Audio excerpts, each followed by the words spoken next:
God never take a second position. He always need first position. ദൈവം ഒരിക്കലും രണ്ടാം സ്ഥാനം സ്വീകരിക്കുന്നില്ല.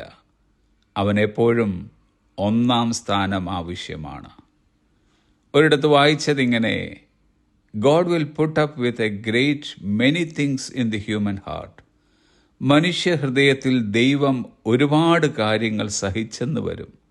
But there is one thing that he will not put up within it, a second place. പക്ഷേ അതിൽ അവൻ സഹിക്കാത്ത ഒരു കാര്യമുണ്ട്, അതത്രേ രണ്ടാം സ്ഥാനം. ദൈവത്തിന് രണ്ടാം സ്ഥാനം നൽകുന്നവൻ അവന് ഒരു സ്ഥാനവും നൽകുന്നില്ല എന്ന് സാരം. നമ്മുടെ സ്വന്തം ജീവിതത്തിൽ, കുടുംബത്തിൽ, കൂട്ടായ്മകളിൽ, സഭാപരിപാലനത്തിൽ, തെരഞ്ഞെടുപ്പുകളിൽ, ആഘോഷങ്ങളിൽ, അങ്ങനെ ജീവിതത്തിൻ്റെ എല്ലാ തുറകളിലും നാം നമ്മുടെ ദൈവത്തിന് പ്രഥമ സ്ഥാനം നൽകുക. ഞാൻ പാതി ദൈവം പാതി എന്ന നമ്മുടെ തത്വം ദൈവം അംഗീകരിക്കുകയില്ല.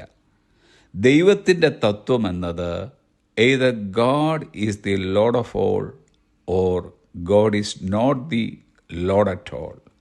ഒന്നുകിൽ ദൈവം എല്ലാറ്റിൻ്റെയും നാഥനാണ്, അല്ലെങ്കിൽ ദൈവം ഒന്നിൻ്റെയും നാഥനല്ല. ദൈവത്തിന് പകരമായി നാം നമ്മുടെ ജീവിതത്തിൻ്റെ വിവിധ മേഖലകളിൽ പ്രതിഷ്ഠിച്ചിരിക്കുന്നതെന്തും ദൈവവചന ഭാഷയിൽ അന്യ ദൈവങ്ങളാണ്. ദൈവം മോശ മുഖാന്തരം ഇസ്രായേൽ ജനത്തിന് കൊടുത്ത 10 കൽപ്പനകളിൽ ഒന്നാമത്തേതത്രേ പുറപ്പാട് പുസ്തകം 20-ാം അധ്യായം 3-ാം വാക്യം, ഞാനല്ലാതെ അന്യ ദൈവങ്ങൾ നിനക്കുണ്ടാകരുത്. എന്തെന്നാൽ വാക്യം 5, For I, the Lord your God, am a jealous God. നിന്റെ ദൈവമായ യഹോവയായ ഞാൻ അസൂയയുള്ള ദൈവമാകുന്നു. ഇവിടെ ഉപയോഗിച്ചിരിക്കുന്ന ജലസ് അഥവാ അസൂയ എന്ന പദം മാനുഷികമായ അസൂയയുടെ അർത്ഥത്തിൽ മനസ്സിലാക്കരുത്.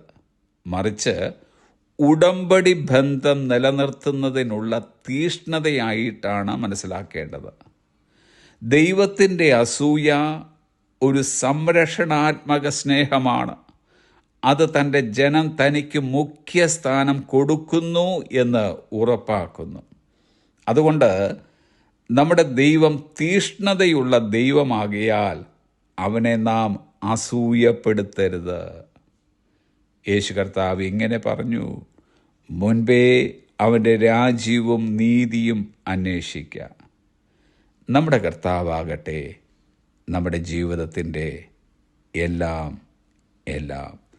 പാട്ടുകാരനോടൊപ്പം നമുക്കും ഇങ്ങനെ പറയാം, he is my everything, he is my all, he is my everything, both great and small. അവനാണ് എൻ്റെ എല്ലാം, അവനാണ് എൻ്റെ മുഴുവൻ.